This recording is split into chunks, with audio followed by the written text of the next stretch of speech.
भाषा हेउची भाव विनिमयर श्रेष्ठ माध्यम।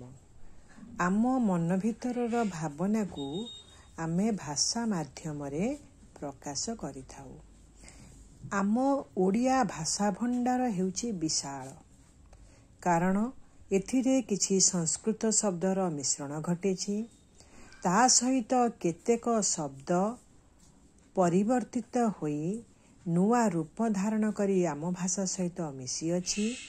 ता सहित लोकमुखरु मध्य किछि नूतन शब्द बाहरी आम ओडिया भाषा सहित मिसिछि एवं वैदेशिक मानकर आगमन हेतु किछि भाषा आम ओडिया भाषा सहित मिसी जाइछि।